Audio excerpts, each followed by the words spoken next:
आपने रामायण कई भाषाओं में पढ़ी होगी। अब तक रामायण महाकाव्य संस्कृत, गुजराती, मलयालम, उर्दू समेत कई भाषाओं में लिखा जा चुका है। वहीं जबलपुर में रहने वाले डॉक्टर अखिलेश गुमाश्ता ने रामायण का अंग्रेजी भाषा में अनुवाद किया है। डॉक्टर अखिलेश गुमाश्ता ने बताया कि उन्हें रामायण का अंग्रेजी में अनुवाद करने का विचार अपने घर से ही आया था। बचपन से डॉक्टर अखिलेश गुमाश्ता ने अपने बेटे को रामायण सुनाते आ रहे हैं। जब उनके बेटे को हिंदी के कुछ शब्द समझ में नहीं आए तो उन्होंने रामायण का अंग्रेजी में अनुवाद किया। पूरा देश राममय हो चुका है। कुछ ही दिनों में अयोध्या में राम मंदिर की प्राण प्रतिष्ठा होने वाली है। राम भगवान अयोध्या में विराजने वाले हैं। ऐसे में लोग अपनी भक्ति अलग अलग तरीकों से जाहिर कर रहे हैं। हम अगर रामायण की बात करें तो रामायण आपने हिंदी, उर्दू और भी कई भाषा, तमिल भाषा और भी भाषाओं में आपने पढ़ी होगी। लेकिन जबलपुर के एक डॉक्टर जो कि अस्थि रोग विशेषज्ञ हैं, उन्होंने रामायण का इंग्लिश वर्जन निकाला। उन्होंने रामायण को इंग्लिश में मतलब अंग्रेजी में कन्वर्ट किया। हमारे साथ मौजूद हैं डॉक्टर अखिलेश गुमाश्ता जी। सर, आपका बहुत बहुत स्वागत है साधना न्यूज में। सर, सबसे पहला सवाल मेरा ये रहेगा कि आपने इंग्लिश में ही क्यों निकाला, क्या इंस्पिरेशन थी? इंग्लिश विश्व की सबसे ज़्यादा, सबसे कंफर्टेबली पढ़ी जाने वाली भाषा है। भारत में भी बहुत सारी भाषाएं हैं, लेकिन उनको लिंक करने की भाषा अंग्रेजी सामान्य रूप से होती है। ऑफिशियल लैंग्वेज भी उसको माना जाता है। और आज हम यदि रामेश्वरम जाएंगे तो टैक्सी ड्राइवर को आप तमिल में या तेलुगु में या मलयाली में ना बोल के इंग्लिश में थोड़े शब्द वो भी समझने लगे। तो ट्रैवलर है, टूरिस्ट है, स्टूडेंट्स हैं, टीचर्स हैं, लिटरेरी पर्सन्स हैं और अंतर्राष्ट्रीय स्तर पे सामान्य रूप से भारतीय जहाँ जहाँ जाते हैं वहाँ अंग्रेजी में संवाद होते हैं, तो उसी भाषा में कंफर्टेबल होते हैं। और दूसरा, मुझे हिंदी और अंग्रेजी के अलावा कोई तीसरी भाषा आती नहीं थी। जो भाषा आती थी उसमें ट्रांसलेट करना उचित समझा हमने, तो वो किया।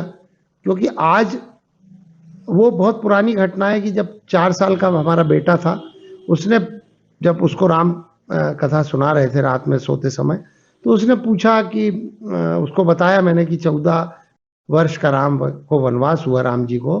तो उसने पूछा 14 यानी कितने होते हैं? तो मैंने कहा 14 यानी 14 होते हैं। तो फिर मेरे को क्लिक करा कि यार ये जो है, तो जो कालजयी रामचरितमानस है, क्या वो आगे तक नहीं जा पाएगी, अगली पीढ़ी तक?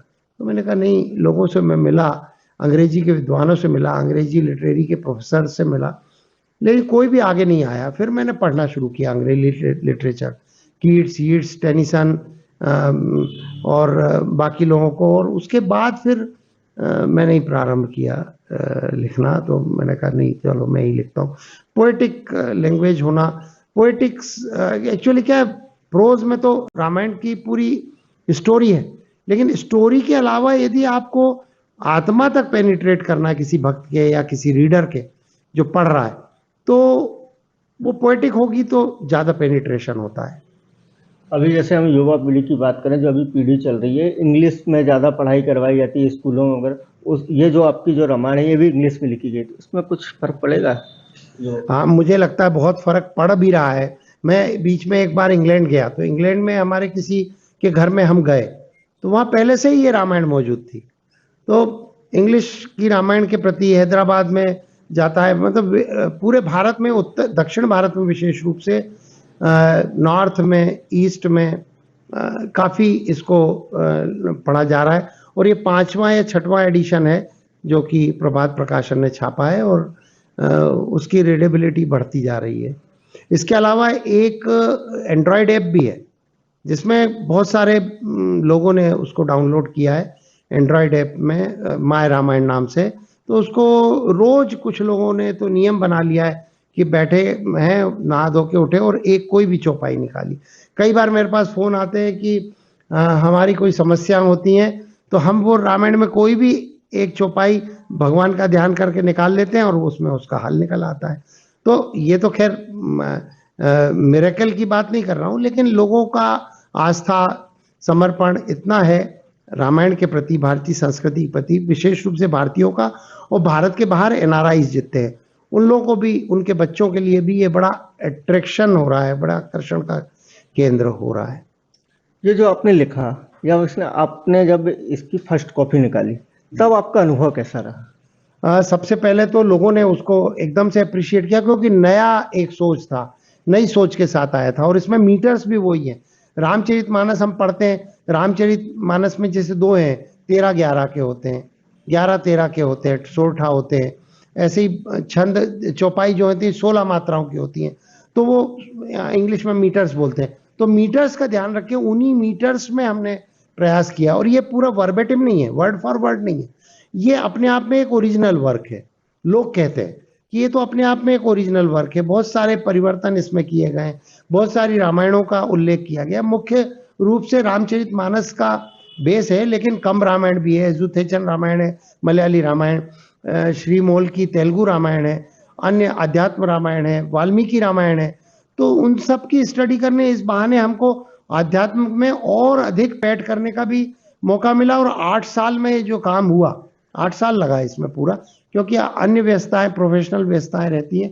तो ये एक पैशन के रूप में मैंने लिया और इसको किसी उद्देश्य से नहीं, स्वांतः सुखाय ही किया, लेकिन लोगों को अच्छा लगने लगा तो अच्छा लगता है। मूलतः रामायण दो लोगों के हिसाब, जैसे हिंदी में बात करें तुलसीदास जी ने लिखी है, वाल्मीकि जी ने लिखी है। ये जो संस्करण आपने जो अनुवाद किया है, किसकी रामायण से, तुलसीदास जी की या फिर? वही मैं बता रहा हूँ कि मुख्य रूप से तो हमने बचपन से तुलसीदास जी की रामायण पढ़ी, तो उसका उत्तर भारत में सबसे ज्यादा है, तो और दक्षिण भारत में पहुंचाना है अपन को, तो या विश्व में पहुंचाना, तो जिस भक्ति भाव से गोस्वामी जी ने लिखी है, उस भक्ति भाव को लेते हुए उसी को बेस बना के मुख्य रूप से लिया है। कई चौपाइयों, कई दोहों को तो हमने बहुत कुछ बदला भी नहीं है। अंग्रेजी में बदलना पड़ता है थोड़ा सा, लेकिन बहुत सारे बदलाव भी नहीं कर पाए हैं क्योंकि वो अपन को बहुत अच्छा लगा है, तो वो वैसा ही रखा है। लेकिन वाल्मीकि रामायण, अध्यात्म रामायण, कंब रामायण, बहुत से प्रसंग उनसे लिए गए।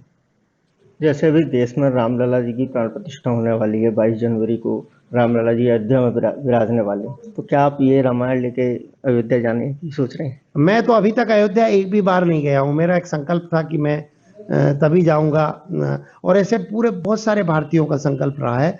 तो मैं तो अभी 17-18 में निकलूंगा अयोध्या।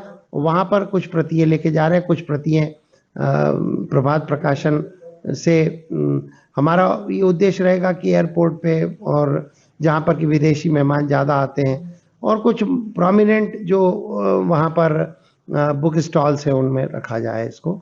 और लोगों ने इसका काफ़ी उन्होंने उत्सुकता भी दिखाई है इस रामायण के प्रति। जैसे इंग्लिश में ये संस्करण है, तो क्या देश विदेश से भी इसके लिए आपको फोन या कुछ इस टाइप से ऑर्डर्स वगैरह मिलते हैं रामायण पढ़ने के? मेरे को ऑर्डर्स नहीं मिलते, ऑर्डर्स तो सीधे अमेजॉन पे अवेलेबल है और भी क्रॉसवर्ड में अवेलेबल है, तो दूसरे उन लोगों से मिलते हैं। और ये सीधा सीधा प्रभात प्रकाशन और उनके बीच का है, और मेरे को रॉयल्टी कुछ लेना भी नहीं है क्योंकि तुलसीदास जी ने ली नहीं रॉयल्टी, वाल्मीकि जी ने ली नहीं रॉयल्टी, तो मैं क्यों लूंगा रॉयल्टी। तो रॉयल्टी की बात नहीं है, वो तो अपना सेल वो वैसे करते रहते हैं, तो वो डायरेक्ट सेल होती है। तभी ये 5वां संस्करण आया है। इस संस्करण में कितने दोहे और कितनी चौपाई हैं?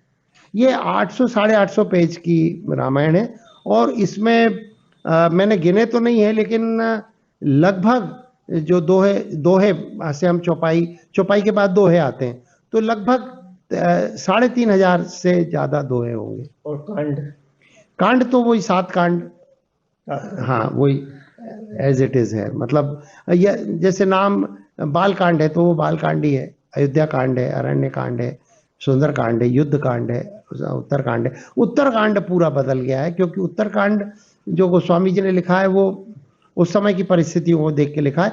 आज एक मिशन के रूप में हमने प्रस्तुत किया है उत्तर कांड को, कि एक मिशन है, आगे आने वाली पीढ़ी को इसको आगे बढ़ाना है, और आगे बढ़ाने का उद्देश्य यह है कि पूरी मानव जाति में वननेस हो, यूनिटी हो, वही उद्देश्य को लेकर इसको लिखा गया है। तो ये थे हमारे साथ डॉक्टर अखिलेश गुमस्ता जी, जिन्होंने अंग्रेजी में रामायण का संस्कृत अनुवाद किया है। मैं रविंद्र सिंह, साधना न्यूज़ के लिए जयपुर।